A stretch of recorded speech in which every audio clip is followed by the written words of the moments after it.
Hi guys! Today we're going to do a little speed build. We are going to turn these piles of trash into a new garden and add a pantry to our kitchen. Now if you're watching the Build a City Challenge series on this channel and you think, hey, this looks familiar, you are absolutely right and you have already seen this and it's nothing new. But if you're not following that series, I thought this would be a nice video to get some inspiration for building something a little different than what you might be used to.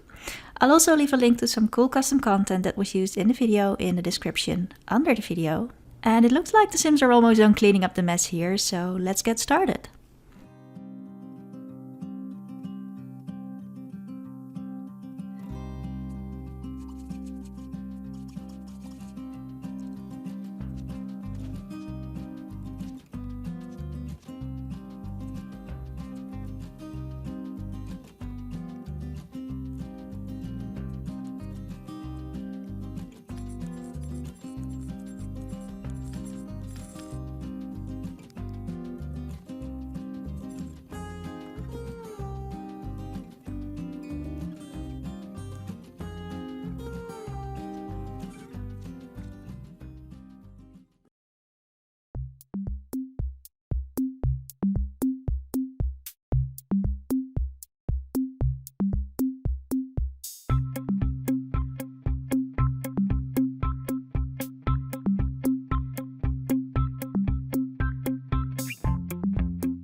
Yeah, this is definitely starting to look more like it. This might not look very luxurious to you, but keep in mind that this challenge is set in a post-apocalyptic world, so this is really a big step for these survivors and they've worked really hard to get here. It won't be long now until Brandy comes home with the rest of the plants that she has in her inventory. Of course, she isn't here yet, so we cannot plant the rest of the plants until she comes home, but we'll just wait for that to happen. And then we'll finish the last part of this garden. And yeah, until that time we are just going to harvest the vegetables, saw some more planks with Kome, who is now standing inside of this shed again. Abhijit is going to smelt some items and smelt some copper, I think. Yeah, and then just admire the garden for a while. The others have come home. Good. So we can finish the last part of the garden, and then we have one more project to go, which is the pantry. Now we are almost getting to the pantry part. I just want the kitchen to be empty, so we have all the space that we need. So we are going to let our survivors do their thing until they make way for us. Plus, Abhijit and Kome are still crafting the cabinets, which will take them roughly an in-game hour. So we are going to enjoy a view of the survivors doing their thing now that everyone is home. I will continue after this clip.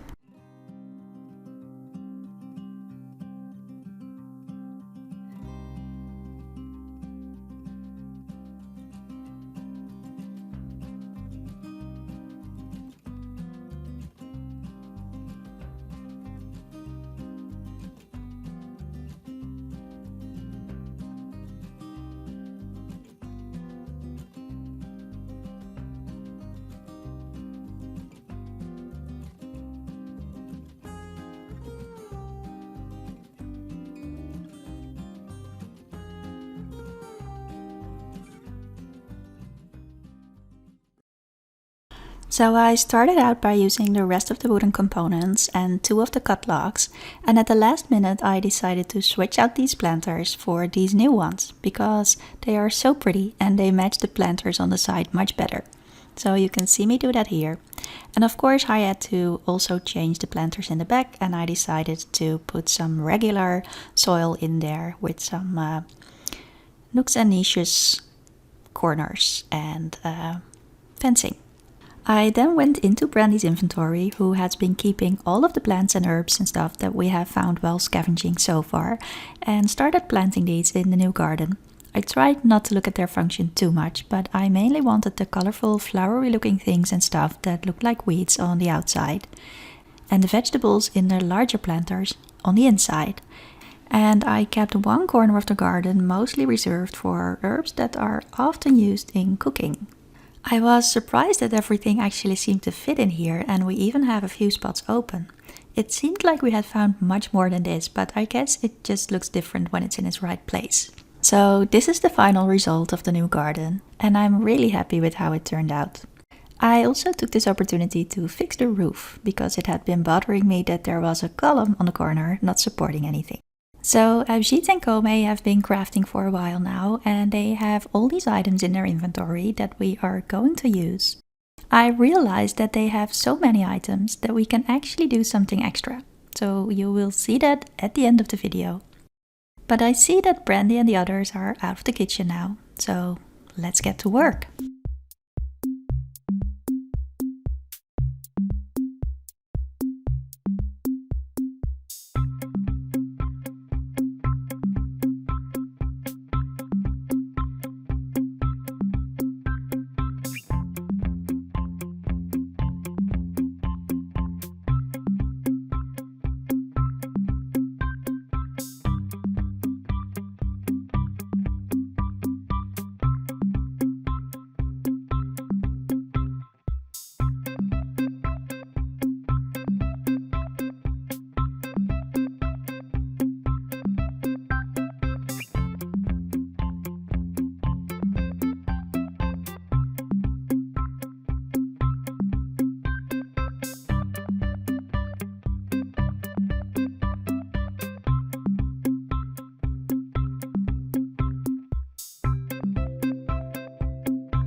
Honestly, at first I was a little hesitant to get rid of that old car and stuff. It's honestly weird how much I've gotten attached to those trash piles, even when they were always meant to be temporary until we had the resources to start decorating.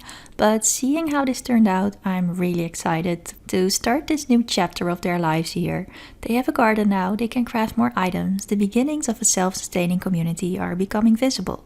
So I hope you enjoyed this little speed build of the garden and pantry, and I hope that it gave you some ideas to use in your game.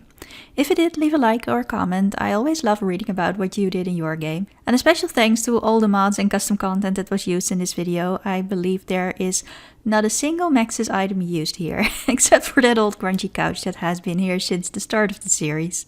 And maybe the chairs, maybe the lawn chairs, I'm not even sure. So if you're interested in seeing more of these survivors, how they are living in this settlement, how they are surviving, and what their story has been so far, you can find that series on this channel in its own separate Build a City Build a City Challenge playlist. The series is really mostly focused on the day-to-day little achievements that they can accomplish instead of building a city in only a few days. So the progress is going really slow, but it also means that everything that they do accomplish feels so much more like an achievement. And I, for one, really think that that is a really cool way to play, since it's so much different than what I've done before. And even though it's set in a rather rough post-apocalyptic world, I always strive to leave you with some feel-good vibes after watching a video, so you can be sure that there will be nothing that would conflict with that mood. But for now, I want to thank you so much for checking out this speed build, or this mini speed build rather. I hope you have a good week, and I hope to see you next time. Bye!